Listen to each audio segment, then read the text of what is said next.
એક ક્વેશ્ચન મારે તમને પૂછવું છે. ક્વેશ્ચન મેં એટલે કીધું કે એ કેવું છે કે આમ નાનપણથી મગજમાં છે, પણ આમ ક્યારેય કોઈને એકચ્યુઅલી એ વસ્તુ મને અત્યારે જ યાદ આવી, એટલે કે આપણે હનુમાનજીને જેવા વિઝ્યુલાઇઝ કરીએ છીએ જી, એકચ્યુઅલી એવા જ છે.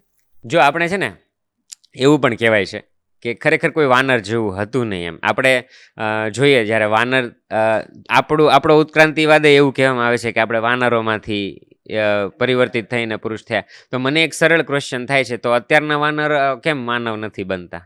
જો આપણે એમાંથી જ બનીને આવ્યા હોય તો બાકીના એની પછી લોટ બનતો રહેવો જોઈતો હતો ને.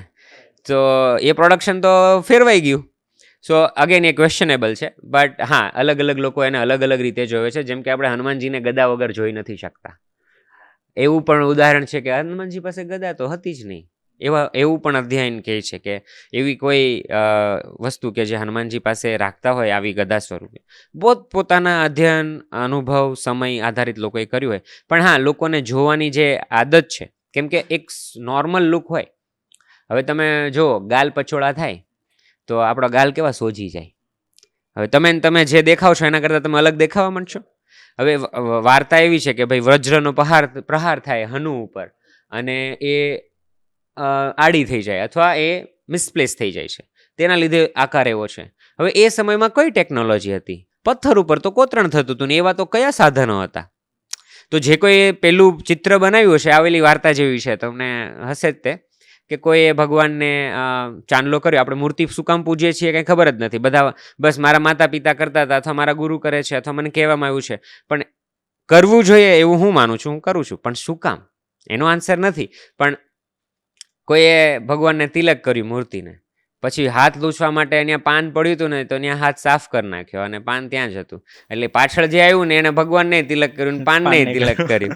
એટલે આ આખી મેં તમને કીધું એમ કે વાતો ફરતી ફરતી બની શકે. પણ હા, હનુમાનજીને આપણે જે રીતે જોઈએ છીએ, કેમ કે હું તો એવું માનું છું કે જેવું જેનો સંકલ્પ તેવું તેનું દર્શન.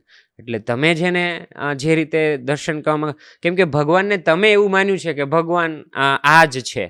મારી માટે તો ભગવાન 3 રીતે ભગવાન મને મળે છે. ભગવાન મને વિચાર સ્વરૂપે મળે છે, ભગવાન મને વ્યક્તિ સ્વરૂપે પણ મળે છે, અને ભગવાન મને ઘટના સ્વરૂપે પણ મળે છે.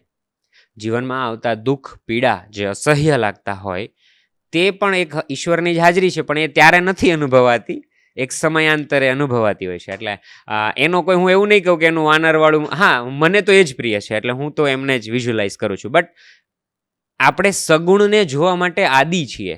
એટલે કે મને કંઈક જોઈએ છે જે ભગવાન જેવું લાગે, એટલે હું એને પૂજી શકું, એનું વંદન કરી શકું. બાકી નિર્ગુણ ઉપર ચર્ચા કરીએ આપણે તો એ લેવલે હજી ગયા જ નથી કે નિર્ગુણ નિરાકાર શું છે. ચિદાનંદ રૂપ શિવોહમ શિવોહમ, હજી ત્યાં તો આપણને દર્શન આ સગુણની દ્રષ્ટિએ થાય છે. એટલે એ રીતે કરવા જોઈએ. અને તમને જે હનુમાનજી ગમે છે એ તમારા માટે સાચા, કેમ કે તમે મૂર્તિમાં ફરક જોવો. તમે સાળંગપુર જાશો તમને કેવી મૂર્તિના દર્શન થશે. તમે સાઉથમાં જાઓ તમને કેવા હનુમાનજી, કાળા હનુમાનજી તમને જોવા મળશે. તમે ઉત્તર બાજુ જાઓ તમને એકદમ ડિફરન્ટ લાલ હનુમાનજીના. એમાં પણ કેટલા વેરિએશન છે. તમે કોને સાચું કહેશો અને કોને ખોટું કહેશો?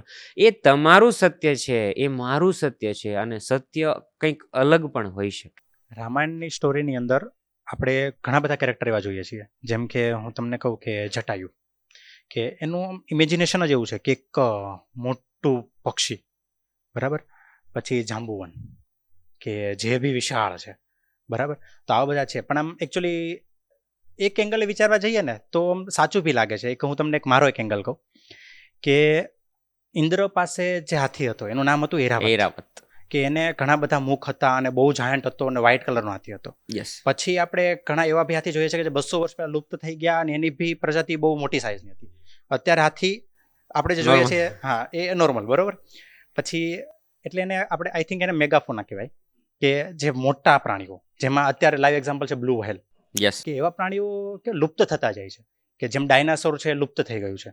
તો આ જે દાયકાઓ પ્રમાણે જે આ વસ્તુ લુપ્ત થતી જાય છે એ એંગલે વિચારીએ તો 100% એવું લાગે કે રામાયણ સમયે હશે, કે સમજો તમે. આ એંગલે આપણે જોવા જઈએ તો એવું લાગે કે નહીં હશે, ત્યારે જટાયુ એટલું મોટું હશે કે જેણે રાવણ સાથે બી લડ્યું હશે. સાચી વાત છે તમારી. આપણે એ પર્સપેક્ટિવથી પણ આપણે જોઈએ ને કે જ્યારે એ એંગલે તમને એમ લાગે કે આવું સાચું હશે, પુષ્પક વિમાન હશે, લક્ષ્મણ રેખા હશે, એમાં લક્ષ્મણ રેખાનો આપણે ઉલ્લેખ આમ જોવા જાવ તો છે નહીં કંઈ, ક્યાંય નથી હા, ક્યાંય કે નથી, લક્ષ્મણ yes. રેખા. તો હવે આવી ગઈ વાતમાં, તો તમે કોને સત્ય ગણશો? અને સત્ય શોધવાથી જ મળે, અને મારું ને તમારું અલગ અલગ હોઈ શકે, આ સ્વીકાર નથી થતો. પ્રોબ્લેમ, વિવાદ ક્યાં આવે, શંકા ક્યાં આવે કે તમે કહો છો ને ખોટું છે, હું જે કહું છું ને સાચું છે. આ એક વિવાદનું કારણ બની જાય મોટા ભાગે. પણ જ્યારે શ્રદ્ધાની દ્રષ્ટિથી જોવામાં આવે, અમારા પૂજ્ય મોટા એવું કહે કે તમે કોઈ પણ વસ્તુને જોવો છો ત્યારે કઈ દ્રષ્ટિથી, એટલે કે લાઈક ફિઝિકલ આંખથી જોવો છો એક આખી અલગ વસ્તુ છે, અને તમે શ્રદ્ધાથી જોવો છો. એટલે જે સાગરભાઈને હું જોઉં તો એક પોડકાસ્ટ કરનારા હોસ્ટ છે, એક મારો દેખીતો ફિઝિકલ આઈ થઈ, બટ હું જ્યારે એ જાણું છું કે એના માતા પિતાને એ એક જાત્રાએ મોકલીને જ્યારે આવે છે ત્યારે એને ચરણ વંદના, એની આખી પૂજા કરે છે, ત્યારે એક અલગ સાગર મને બતાય છે. તો એક સાગર અલગ પણ છે ને, પણ એ કેટલા લોકોને ખબર છે, રાઈટ? પણ એ છે જ. તો એની જેવું છે કે મને ખબર નથી, એ અજ્ઞાન સ્વીકારાતું નથી લોકોને. હું ખુદ આજે કહું છું કે મેં આ કર્યું પણ મને કશી નથી ખબર, હું શૂન્ય છું હજી. મને હજી એમ થાય છે કે આ કૃપા હોઈ શકે કે આ જન્મે આ ઉંમરે આ કામ હાથમાં આપ્યું, કદાચ જન્મો જન્મ વયા જાય તો આ પૂર્ણ નથી થઈ શકે એવું. એટલે બધાનો પર્સપેક્ટિવ અલગ અલગ હોઈ શકે. યસ, અને we have to respect. Right.